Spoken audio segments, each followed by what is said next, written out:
ఈరోజు మనం ఇక్కడ ప్రొద్దుటూరు నియోజకవర్గం సోములవారపల్లె పంచాయతీలో ఈశ్వరరెడ్డి నగర్ 6వ వార్డులో ఉన్నాము.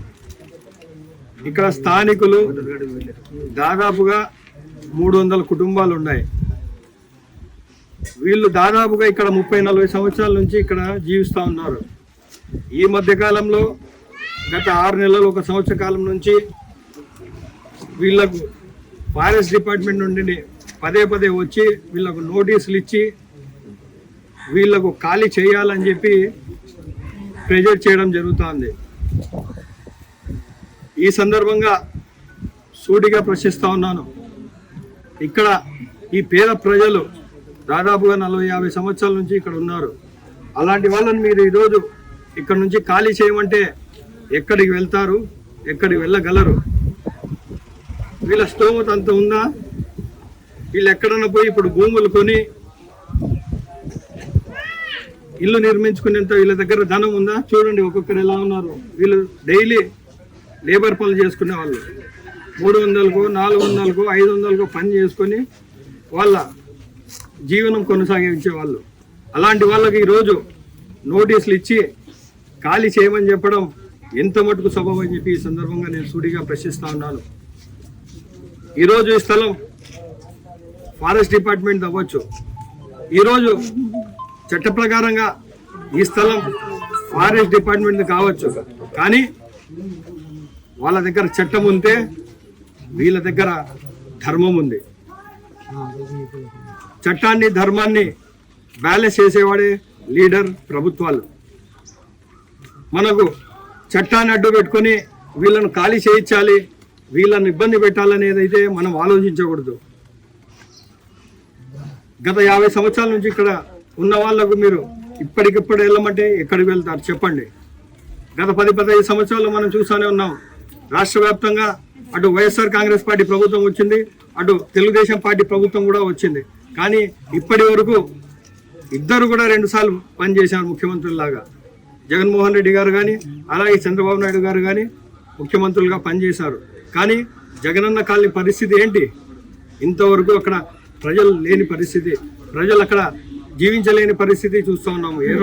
ఆ రోజు అరాకొర అని చెప్పి డాష్ బోర్డుల కోసం పరిమితం చేసి ఆ రోజు ఇళ్ల పట్టాలు ఇవ్వడం జరిగింది, కానీ ఇళ్ల నిర్మాణం ఇవ్వలేదు. టిట్కో ఇల్లు అని చెప్పి 2014 నుంచి 19 వరకు తెలుగుదేశం పార్టీ ఆ రోజు టిట్కో ఇళ్ల ద్వారా అనేక మందికి ఇచ్చింది, కానీ అందులో కూడా నివాసం లేని పరిస్థితి. వీళ్ళకి ఈరోజు ప్రభుత్వాలు చేయలేని పనులు ఈరోజు వీళ్ళ పేద ప్రజలు ఇక్కడ నుంచి ఖాళీ చేయమంటే వీళ్ళు ఎక్కడికి వెళ్తారు? రోజువారీ పని కూలీ పని చేసుకునే వాళ్ళకి ఇట్లా చేస్తే ఎంత మటుకు సబబు అని చెప్పి సూటిగా ప్రశ్నిస్తూ ఉన్నాను. ఇక్కడ ఏమన్నా ఇదేమన్నా దట్టమైన అడుగా ఏమన్నా ఇది? ఇక్కడ ఏమన్నా వన్యప్రాణాలు జీవిస్తున్నాయా? ఇక్కడ ఏమన్నా సింహాలు, పులులు, జింకలు, నెమళ్ళు ఏమైనా తిరుగుతూ ఉన్నాయా? లేకుంటే ఈ దట్ట అడవి ప్రాంతమా? చెప్పండి, సమాధానం చెప్పండి. ప్రజాస్వామ్యంలో ప్రజలు గొప్పవాళ్ళు. ఎస్ చెప్తున్నాం, ఈ స్థలం ఫారెస్ట్ డిపార్ట్మెంట్ అవ్వచ్చు, కానీ ఫారెస్ట్ ఎవరిది? ఫారెస్ట్ డిపార్ట్మెంట్ ఎవరిది? ప్రభుత్వానిది. ప్రభుత్వం ఎవరిది? ప్రజాప్రభుత్వం. మన భారతదేశం ప్రజాస్వామ్య దేశం. ఆ ప్రభుత్వాన్ని నిర్మించిందే వీళ్ళే, మనమే. ప్రభుత్వాన్ని నిర్మించింది మనమే. అలాంటి ప్రజలకు ఈరోజు మీరు గెలిచిన తర్వాత, ఓట్లు వేయించుకున్న తర్వాత ప్రజలకు ఇలా ఇల్లు ఖాళీ చేసి వెళ్ళాలని చెప్పడం ఎంత మటుకు సబబు అని చెప్పి ఈ సందర్భంగా నేను సుడిగా ప్రశ్నిస్తూ ఉన్నాను. రాబో రోజుల్లో వీళ్ళకు ఎలాంటి ఇబ్బందులు జరిగినా, వీళ్ళను ఎవరు ఇబ్బంది పెట్టినా, ఇబ్బంది పాలు చేసినా వీళ్ళతో పాటు కాంగ్రెస్ పార్టీ ఉంటుంది. దీనికోసం నిరాహార దీక్షలైనా చేస్తాం. దీనికోసం ఆమర నిరాహార దీక్షలైనా చేస్తాం. కలెక్టర్ని కలుస్తాం. అలాగే ముఖ్యమంత్రి కార్యాలయానికి కూడా వెళ్ళి ఇక్కడ ఉన్న మా బాధను, మా కష్టాలను తెలియజేస్తాం. అంతేగాని ఇక్కడ నుంచి ఏ ఒక్కరు కూడా ఖాళీ చేయకూడదు, చెయ్యరు.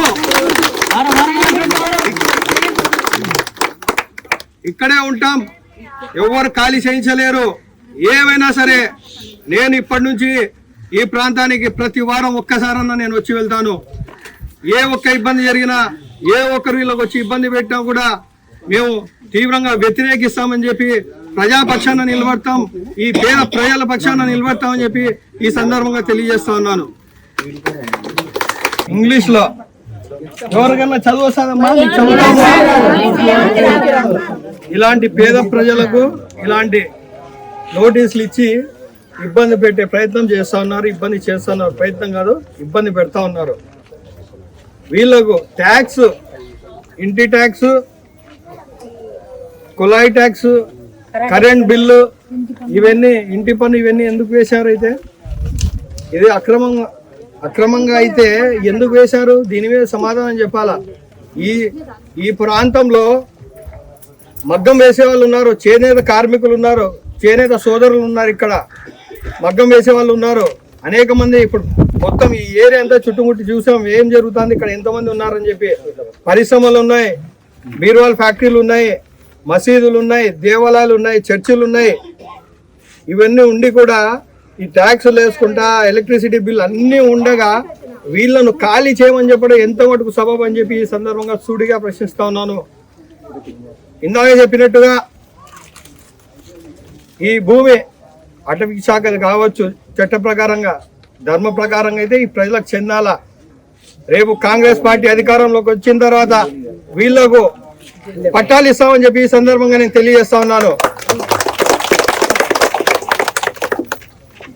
మసీదులు, గుళ్ళు, చర్చిలు అంటే ఒక